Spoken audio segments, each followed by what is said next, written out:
नमस्कार, स्वागत है आपका डीडी न्यूज पर। मैं हूं रेशमा आपके साथ और मेरे साथ हैं मेरी सहयोगी दीपाली। आइए अब नजर डाल लेते हैं इस वक्त की हेडलाइंस पर।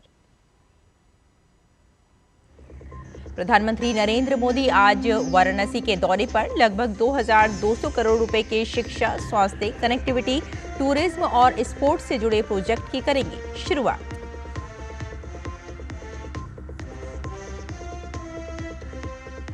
आज वाराणसी से पीएम किसान योजना की 20वीं किस्त जारी करेंगे प्रधानमंत्री मोदी।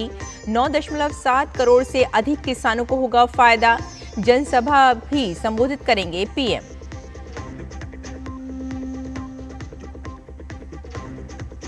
बेंगलुरु की विशेष अदालत में प्रज्वल रेवन्ना के लिए सजा का ऐलान आज। जेडीएस के पूर्व सांसद पर दुष्कर्म के आरोप कल हुए साबित।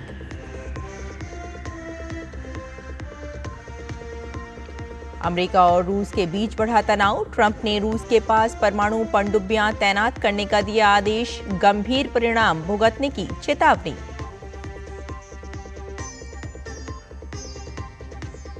अंडर 17 वर्ल्ड रेसलिंग चैंपियनशिप में भारतीय महिला पहलवानों ने दिखाया दम। 2 गोल्ड, 2 सिल्वर और 1 कांस्य पदक के साथ चैंपियन बना भारत। और अब समाचार विस्तार से। प्रधानमंत्री नरेंद्र मोदी आज अपने संसदीय क्षेत्र वाराणसी के दौरे पर होंगे। वाराणसी में शिक्षा, स्वास्थ्य सेवा, पर्यटन, शहरी विकास और सांस्कृतिक विरासत सहित कई क्षेत्रों से जुड़ी 2200 करोड़ रुपए की लागत वाली कई विकास परियोजनाओं का शिलान्यास और उद्घाटन करेंगे। प्रधानमंत्री वाराणसी में कच्चे घाटों के पुनर्विकास, सौंदर्यीकरण और मंदिर के जीर्णोद्धार से जुड़ी कई परियोजनाओं का भी उद्घाटन करेंगे। इसके साथ ही प्रधानमंत्री नरेंद्र मोदी पीएम किसान योजना की 20वीं किस्त भी जारी करेंगे, जिसके तहत देश भर के 9.7 करोड़ से अधिक किसानों के बैंक खातों में सीधे 20,500 करोड़ रुपए से अधिक की राशि ट्रांसफर की जाएगी। प्रधानमंत्री आज दिव्यांगों और बुजुर्गों को 7,400 से अधिक सहायक उपकरण भी वितरित करेंगे। जेडीएस के सांसद रह चुके प्रज्वल रेवन्ना के लिए आज सजा का ऐलान हो सकता है। बेंगलुरु की एमपी एमएलए कोर्ट में आज जज संतोष गजानन भट्ट की अदालत ये सजा सुनाई जाएगी। रेवन्ना के खिलाफ दर्ज दुष्कर्म के 4 मामलों में से ये एक है। दरअसल हासन जिले में रेवन्ना परिवार के गन्नीकाडा फार्म हाउस में काम करने वाली घरेलू सहायिका ने आरोप लगाया था कि प्रज्वल रेवन्ना ने उसके साथ दुष्कर्म किया और ये कृत्य अपने मोबाइल फोन पर रिकॉर्ड भी किया। ये धमकी भी दी कि अगर इस बारे में किसी को बताया तो वो वीडियो लीक कर देगा।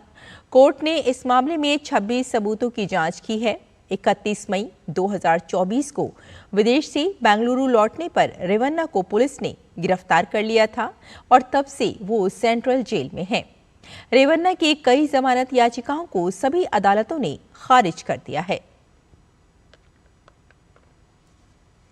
जम्मू कश्मीर के रियासी जिले में हुए एक सड़क हादसे में रामनगर के sub divisional magistrate Rajinder Singh और उनके बेटे की मौत हो गई है, जबकि उनकी पत्नी और बेटी सहित 6 लोग गंभीर रूप से घायल हुए हैं। ये हादसा सलूक अख्तर नाला क्षेत्र के पास हुआ, जब उनकी गाड़ी भूस्खलन की चपेट में आ गई। पुलिस के मुताबिक एसडीएम राजिंदर सिंह अपने परिवार के साथ बोलेरो गाड़ी में धर्मारी से अपने पैतृक गांव पट्टियां लौट रहे थे। तभी भूस्खलन हुआ और भारी मलबा उनकी गाड़ी पर आ गिरा। स्थानीय निवासियों और पुलिस की मदद से तुरंत बचाव अभियान शुरू किया गया और सभी घायलों को पास के अस्पताल में भर्ती कराया गया। स्थानीय प्रशासन ने आम लोगों से अपील की है कि वो पहाड़ी क्षेत्रों में यात्रा के दौरान अतिरिक्त सावधानी बरतें। उपराज्यपाल ने इस हादसे पर दुख जताया है। अमेरिका के राष्ट्रपति डोनाल्ड ट्रंप ने रूस के पास 2 परमाणु पनडुब्बियों को तैनात करने का फैसला लिया है। ट्रंप ने अपने सोशल मीडिया प्लेटफॉर्म ट्रुथ पर पोस्ट करके कहा कि रूस के पूर्व राष्ट्रपति दिमित्री मेदवेदेव के अत्यधिक भड़काऊ बयानों के आधार पर मैंने 2 परमाणु पनडुब्बियों को उपयुक्त क्षेत्रों में तैनात करने का आदेश दिया है। ट्रंप ने कहा कि रूसी संघ की सुरक्षा परिषद के उपाध्याय मेदवेदेव के बयान मूर्खतापूर्ण और भड़काऊ हैं। साथ ही उन्होंने कहा कि शब्द बहुत महत्वपूर्ण होते हैं और अक्सर अनपेक्षित परिणाम दे सकते हैं। साथ ही ट्रंप ने उम्मीद जताई कि ये उन उदाहरणों में से एक नहीं होगा और इस मामले पर ध्यान देने के आभार भी जताया है। पिछले दिनों रूस ने ईरान के परमाणु स्थलों पर अमेरिका के गैर जिम्मेदाराना हमलों की कड़ी निंदा की थी। रूस ने हमले को संयुक्त राष्ट्र सुरक्षा परिषद के एक स्थायी सदस्य की ओर से किया गया अंतर्राष्ट्रीय कानून का घोर उल्लंघन बताया था। साथ ही कहा कि इसने क्षेत्र में अस्थिरता पैदा होगी और परमाणु अप्रसार संधि की व्यवस्था को बड़ा झटका लगेगा। रूस के पूर्व राष्ट्रपति दिमित्री मेदवेदेव ने कहा था कि अमेरिका हमले के बाद ईरान को कई देश परमाणु हथियार दे सकता है। उन्होंने ये भी कहा कि डोनाल्ड ट्रंप को शांति का नोबेल पुरस्कार भूल जाना चाहिए। गजा के स्वास्थ्य अधिकारियों ने एक बयान में कहा कि 7 अक्टूबर 2023 को हमास और इजराइल के बीच संघर्ष शुरू होने के बाद से गाजा पट्टी में मरने वाले फलस्तीनियों की संख्या बढ़कर 60,332 हो गई है, जबकि 1,47,643 अन्य घायल हुए हैं। बयान के अनुसार पिछले 24 घंटों में इजरायली हमलों में 83 लोगों की जान गई है और 554 अन्य घायल हुए हैं। वहीं अमेरिका के विशेष दूत स्टीव विटकॉफ ने युद्धग्रस्त गाजा का दौरा किया और गाजा ह्यूमैनिटेरियन फाउंडेशन द्वारा संचालित एक सहायता वितरण केंद्र का निरीक्षण किया। अंडर 17 विश्व कुश्ती चैंपियनशिप में एक बार फिर भारतीय महिला पहलवानों ने विश्व मंच पर अपना दबदबा दिखाया है। भारतीय महिला कुश्ती टीम ने 2 स्वर्ण, 3 रजत और 1 कांस्य समेत कुल 6 पदक जीतकर देश का नाम रोशन किया है।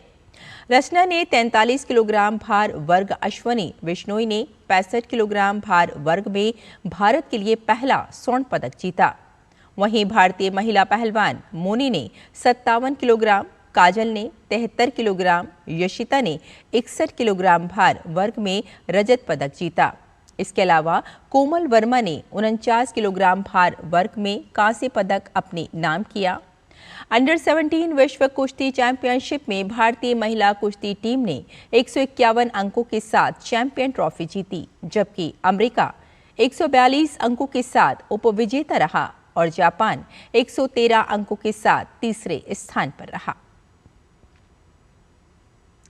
केंद्रीय खेल मंत्री मनसुख मंडाविया ने फिडे महिला विश्व कप की विजेता दिव्या देशमुख को सम्मानित किया। वहीं इस अवसर पर विश्व कप की उपविजेता कोनेरू हम्पी भी वर्चुअली जुड़ी। केंद्रीय खेल मंत्री ने कहा कि ये दोनों खिलाड़ी ग्रैंड मास्टर नहीं, ड्रीम मास्टर हैं और इनकी कामयाबी देश में कई बच्चों को सपने देखने की प्रेरणा देगी। दिव्या ने कहा कि इस प्रतियोगिता से उन्हें बहुत कुछ सीखने को मिला और जो सबसे बड़ी बात उन्होंने सीखी वो है कभी हार ना मानना और मजबूती से टिके रहना।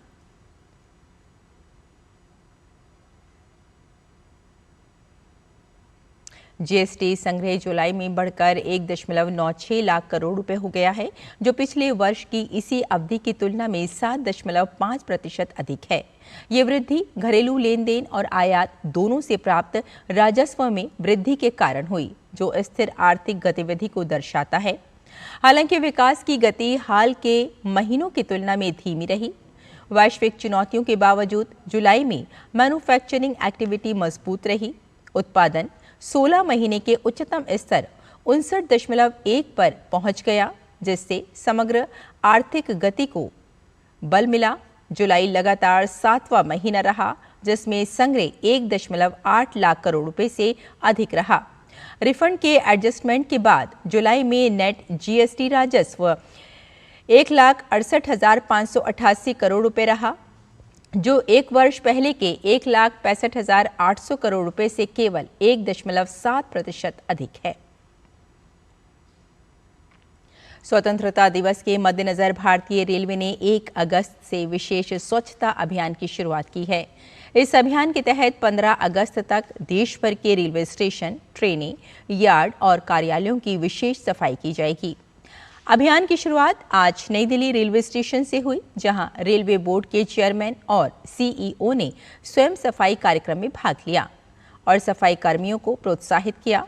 उन्होंने यात्रियों से भी अपील की कि वे स्वच्छ भारत मिशन में सक्रिय भागीदारी निभाएं और रेल परिसरों को स्वच्छ बनाए रखने में सहयोग करें। रेलवे द्वारा सभी जोन और मंडलों को दिशा निर्देश जारी किए गए हैं ताकि ये अभियान जमीनी स्तर पर प्रभावी ढंग से लागू हो सके।